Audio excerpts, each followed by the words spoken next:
Assalamualaikum warahmatullahi wabarakatuh. Perkenalkan, nama saya Reza Sintabela dari kelas 11 RPL 1. Di sini saya akan mempresentasikan materi tentang silabus pemrograman web dan perangkat bergerak.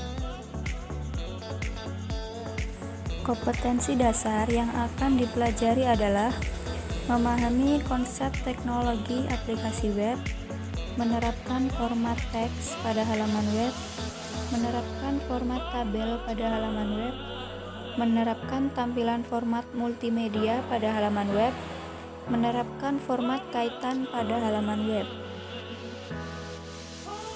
Pembahasan pertama yaitu konsep WWW.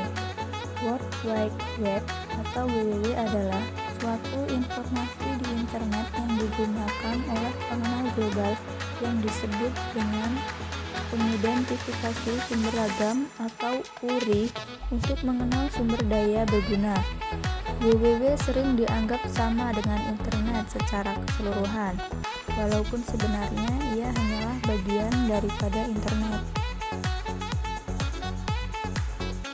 Selanjutnya, kita akan membahas tentang teknologi aplikasi web. Teknologi aplikasi web adalah suatu konsep di mana keseluruhan sarana untuk menyediakan segala kebutuhan yang diperlukan bagi kelangsungan jalannya sebuah website agar berjalannya sesuai keinginan dan kenyamanan saat di kelas.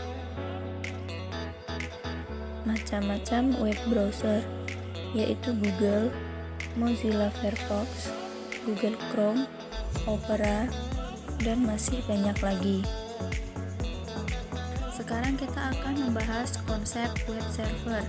Server web atau yang dalam bahasa Inggris disebut web server adalah perangkat lunak atau software dalam server yang berfungsi untuk menerima permintaan atau request berupa halaman web melalui protokol HTTP dan HTTPS dari klien yang lebih dikenal dengan nama browser.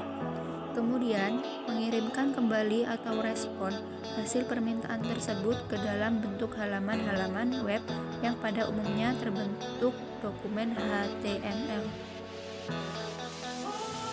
Macam-macam aplikasi web server sebagai berikut.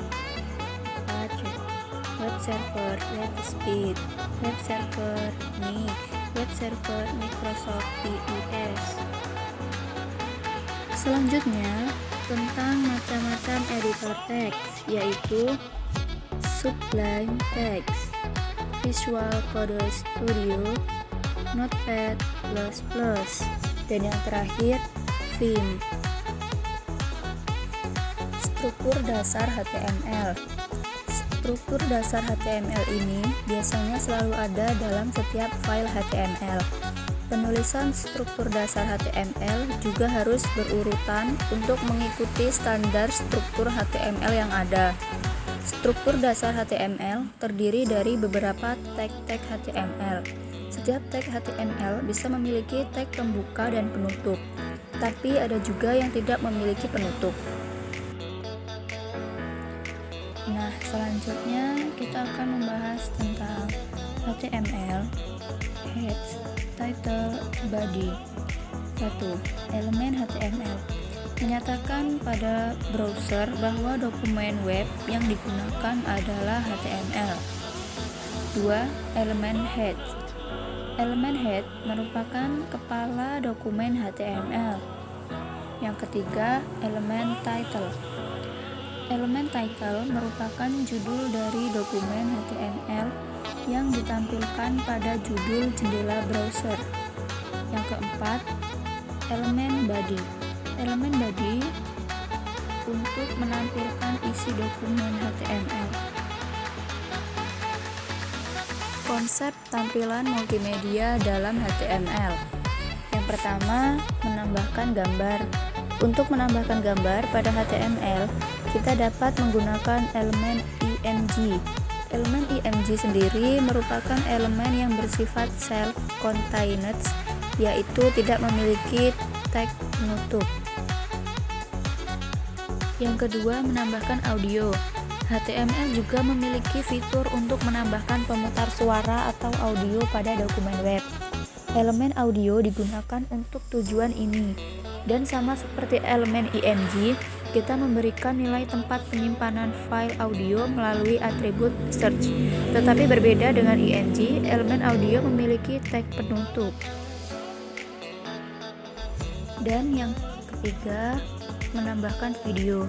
Atribut-atribut yang dapat digunakan pada elemen audio juga digunakan pada elemen video, sehingga perbedaan utama dari kedua elemen ini terdapat pada nama elemen dan dukungan format. Dan yang terakhir, kita akan membahas tentang konsep hyperlink. Link merupakan suatu gambar atau teks yang berkaitan dengan suatu alamat tertentu. Jika link diklik, maka dokumen HTML akan menuju ke alamat tersebut, ditandai dengan aktor yaitu tag A. Tag A mempunyai dua atribut yaitu have dan name. Atribut have digunakan jika sebuah aktor akan digunakan sebagai link, sedangkan atribut name digunakan jika aktor akan digunakan sebagai tujuan. Sekian presentasi dari saya tentang silabus pemrograman web dan perangkat bergerak. Wassalamualaikum warahmatullahi wabarakatuh.